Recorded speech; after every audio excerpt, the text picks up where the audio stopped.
देखो भाई, आईएमएफ वैसे तो अमेरिका का ही एक संगठन है जो कि अमेरिका के हिसाब से काम करता है। और आईएमएफ का मेन पर्पस ये होता है कि सारे देशों के जो हैं वो रिसोर्सेस अपने कब्जे में करें। लेकिन क्या ऐसा होगा? क्या इस बार अमेरिका सफल होगा? इंडियन एक्सप्रेस का बहुत ही अच्छा आर्टिकल है। वैसे तो बहुत सारी कंडीशंस रखी हैं, टोटल 64 कंडीशंस है, बट इनको सम अप करके 11 कंडीशन में एक्सप्लेन किया गया। जो जो मेन, अब भाई 64 कंडीशन तो ना ही इतनी ज़रूरी है।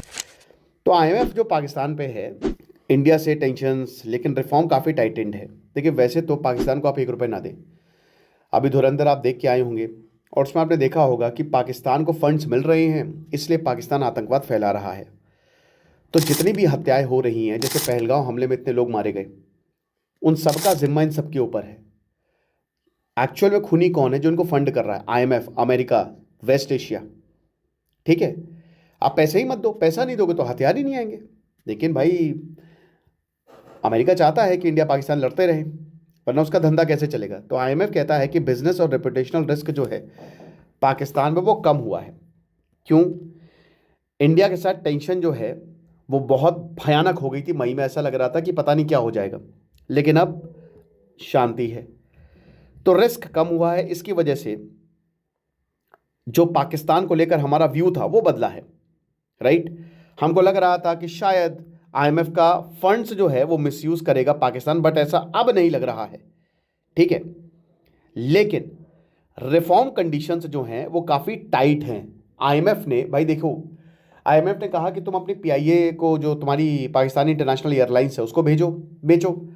अब उसको खरीदने के लिए फौजी इंटरनेशनल, यानी कि जो आर्मी की ही कंपनी है, जो 1962 के दौरान बनी थी, उसी को ही जो है वो लगा दिया कि यही खरीद लेगी। अभी एक्सटेंडेड फंड फैसिलिटी, अब इसके तहत जो है $7 बिलियन देने तो थे, लेकिन वो अभी तक दिए नहीं है। $1 बिलियन जो है वो ईएफएफ के हिसाब से इनको मिलने थे, वो मिले भी, मतलब टोटल $7 बिलियन थे। ठीक है, वो पार्ट ऑफ $7 बिलियन था, जो कि 3 साल का बेल आउट प्रोग्राम है, उसके तहत कि अभी थोड़ी भीख रख लो। क्लाइमेट फोकस्ड रेजिलियंस और सस्टेनेबिलिटी फैसिलिटी, अब इसका मतलब क्या है? देखिए, पाकिस्तान कहता है कि क्लाइमेट चेंज की मार सबसे ज़्यादा हमको पड़ी है, तो आप हमको पैसे दीजिए ताकि हम क्लाइमेट चेंज को रिवर्स कर सकें। अर्थक्वेक का, फ्लड का पैसा इन्होंने आतंकवाद में लगाया है। तो कैसे आईएमएफ कह सकता है कि $200 मिलियन का जो हम इनको देंगे पैसा, वो ये क्लाइमेट चेंज में लगाएंगे? कुछ नहीं लगाने वाले, ये सब आतंकवाद में लगाएंगे पैसा। अभी तक आईएमएफ ने $3.3 बिलियन डिस्बर्समेंट किया है, इतना पैसा दिया है। वाई इंडिया मैटर्ड, क्योंकि पहलगांव टेरर अटैक के बाद भारत ने ऑपरेशन सिंदूर किया, और उसके बाद फिर भारत ने ये जो इस्लामिक मुजाहिदीन फंड है, भारत ने बोला कि ये तो ऐसे ही लग रहा है, क्योंकि पाकिस्तान का रिफॉर्म ट्रैक तो बहुत ही पुअर है। आपने इतनी बार पैसा दिए, पाकिस्तान ने उसका क्या किया? कुछ नहीं किया, वो बैठा हुआ है आराम से। समझना चाहिए आपको। और आईएमएफ फंड्स को ही मिसयूज करेगा दोबारा से वो भारत के खिलाफ इन फंड्स को यूज करेगा, आतंकवादी हमले होंगे। तो आईएमएफ ने बोला कि देखिए, रेपुटेशनल और एंटरप्राइजेज रिस्क हैं, हम इससे मना नहीं कर रहे हैं। अब आईएमएफ की जो इंपॉर्टेंट कंडीशंस है, सबसे पहली बात तो ये है, 11 न्यू रिफॉर्म बेंचमार्क है। इसमें द मोस्ट इंपॉर्टेंट कि भाई, जो पाकिस्तान का एसेट डिक्लेरेशन है वो आपको करने पड़ेंगे। यानी कि जो भी पब्लिक एसेट है, आप बताइए उनका पैसा क्या है। जैसे अगर मान लीजिए मुझे आपको पैसे देने हैं, तो मैं ये बोलूँगा कि आप जिस घर में रहते हैं उसकी अभी कीमत क्या है, और घर की नहीं, सारे सामान की कीमत बताओ जो भी आपके पास है। तो पाकिस्तान के पास जितने भी पब्लिक एसेट हैं, ठीक है, वो बताएं, उसको आप डिक्लेयर करें। अब ऐसा क्यों है? आईएमएफ बोलेगा कि इनको बेचो, तो अमेरिका यही चाह रहा है कि पाकिस्तान के जितने भी एसेट हैं वो प्राइवेट, पब्लिक से प्राइवेट चले जाएं। ऐसा क्यों है? जब ऐसा होगा तो अमेरिका की फिर कंपनीज हैं, वो उसको खरीद लेंगी, क्या उसमें बहुत सारा पैसा डाल देंगी। ठीक है, तो ऐसे अमेरिका इनडायरेक्टली इसको कंट्रोल करेगा। फिर उसके बाद 3 से 5 साल का टैक्स रिफॉर्म रोड मैप। अब यार, ये बड़ा मुश्किल है। पाकिस्तान ने ये पहले भी 2 साल पहले भी आईएमएफ ने बोला था कि अगर आपको पैसा चाहिए तो आपको टैक्स रिफॉर्म करने पड़ेंगे। जो इनका स्टेट बैंक ऑफ पाकिस्तान है, जैसे हमारा एसबीआई है, वैसे वहां पे एसबीपी है, इंटरेस्ट रेट बढ़ाओ। लेकिन मेरे भाई, पाकिस्तान में हालात बहुत ज्यादा खराब है, उनकी इकोनॉमी वैसे ही गिर रही है, लोग वैसे ही परेशान है, उनके पास पैसा नहीं है। ऊपर से अगर ये टैक्स रिफॉर्म करेंगे तो लोग तो सड़कों पे आ जाएंगे। वैसे ही हर जगह प्रोटेस्ट हो रहे हैं, तो ये बड़ा दिक्कत है पाकिस्तान के साथ। इन्होंने नफरत की वजह से इतना न्यूक्लियर बना लिए, लेकिन ये अपने लोगों को ही उठाना भूल गए, और कुछ लोग यहाँ पे खूब पैसा कमा रहे। फिर हेस्को, सेप्को, ये प्राइवेट सेक्टर पार्टिसिपेशन, मतलब ये पब्लिक यूटिलिटीज बनाइए। इससे जो है, जो आपके पब्लिश, यानी कि प्राइवेट सेक्टर आपके अंदर आएगा, और फिर जो भी हालात खराब है, देखिए मुझे लगता है कि देखिए पाकिस्तान के सच में पब्लिश जितने भी इनके पब्लिक एसेट हैं, अब वक्त आ गया कि वो सच में प्राइवेट हाथों में चले जाएं, लेकिन उससे प्रॉब्लम्स आ जाएंगी। पब्लिक प्राइवेट पार्टनरशिप हमेशा बेस्ट रहती है, लेकिन ऐसा हो नहीं पाएगा क्योंकि पाकिस्तान चाहता है कि सब कुछ हमारे पास रहे, राइट। उसके बाद फिर शुगर मार्केट कंट्रोल बहुत ज़्यादा है। पाकिस्तान में चीनी बहुत ज़्यादा खाई जाती है, प्याज बहुत ज़्यादा खाया जाता है, नॉनवेज का सबसे बड़ा मार्केट है। तो शुगर मार्केट कंट्रोल ज़बरदस्त है, प्राइसिंग ज़बरदस्त है, तो इसको भी रिफॉर्म करिए आप। फिर उसके बाद रेमिटेंसेस कॉस्ट को कट करिए और क्रॉस बॉर्डर पेमेंट सिस्टम को बढ़ाइए ताकि हमको फायदा हो सके। और इसको अभी आपको पूरा करना है दिसंबर तक, ठीक है।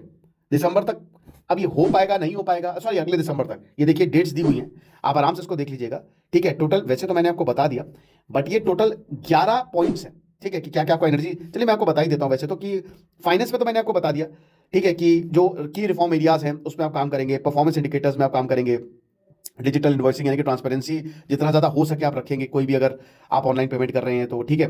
उसके बाद आपको टैक्स रिफॉर्म करना पड़ेगा। गवर्नेंस की बात करें तो आपको अपना जो एसेट है वो डिक्लेयर करने पड़ेंगे। उसके बाद एक आपको एक्शन प्लान बनाना पड़ेगा कि करप्शन को कैसे खत्म कर सकते हैं, ये बहुत बड़ी बात है, ठीक है, कि जो करप्शन वल्नरेबिलिटीज उनको आप हटाएं। अब ऐसा होगा ही नहीं, इम्पॉसिबल है। और देखिए ये डेट भी दी गई है, जैसे पहला है कि आपको इफेक्टिव एफबीआर जो है, ठीक है, वो करना पड़ेगा। अब बात भाई देखो, ठीक है, एफबीआर की आप बात कर रहे हो, आपको फिस्कल रिस्पॉन्सिबिलिटी जो है, जो भी आपको एक रोड मैप बनाना है ताकि आपकी इकोनॉमी जो है वो स्टेबल हो, 3 महीने में हो जाएगी, मार्च 2026 में है। टैक्स रेवेन्यू आपको जनरेट करना है, 1 साल उसके लिए दिए हैं। ट्रांसपेरेंसी के लिए आपको, चलो ट्रांसपेरेंसी तो इसमें इतना दिक्कत नहीं है, लेकिन अगर ट्रांसपेरेंट हुआ पाकिस्तान, पाकिस्तान की इकोनॉमी अगर ट्रांसपेरेंट हुई तो तबाही मच जाएगी। लोग समझ जाएंगे अरे बाप रे, तो पाकिस्तान प्रिपेयर करेगा, पहले इसको चूरन देगा कि ये जितने भी आसिम मुनीर के नाम है उसमें हटा दो। फिर उसके बाद करप्शन वल्नरेबिलिटीज की बात हुई है। देन उसके बाद भाई देखो अगेन कि आपको एक फाइनेंशियल मार्केट डेवलप करना है और इन्वेस्टर बेस को डाइवर्सिफाई करना है। ओके, फॉरेन जितना हो सके बाहर के पैसे को आप लेके आइए।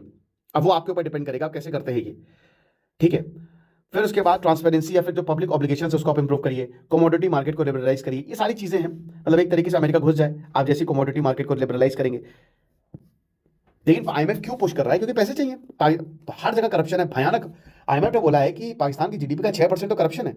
आप विश्वास करेंगे, मनी लॉन्ड्रिंग इन्फोर्समेंट है ही नहीं, इसीलिए तो पैसा आ रहा है, ब्लैक का पैसा व्हाइट हो रहा है, और वो सब जो है पाकिस्तान को आतंकवाद में लगा रहा है। कैसे होगा ये? ट्रांसपेरेंसी और अकाउंटेबिलिटी कैसे होगी? पाकिस्तान को भले ही शॉर्ट टर्म रिलीफ मिल जाए लेकिन मुश्किल है। और देखिए अगर ये सारी चीजें पाकिस्तान इंप्लीमेंट करता है, क्योंकि इसके बिना पैसा नहीं मिलने वाला, तो हालत खराब हो जाएगी पाकिस्तान की। बट पाकिस्तान के पास एक चीज हमेशा रहती है, वो अमेरिका को ब्लैकमेल करता है, वो आईएमएफ को ब्लैकमेल करता है कि हमारे पास न्यूक्लियर वेपन है और हम इसकी ब्लैक मार्केटिंग शुरू कर देंगे। उस वजह से ये सब झुक जाते हैं। देखेंगे क्या होगा।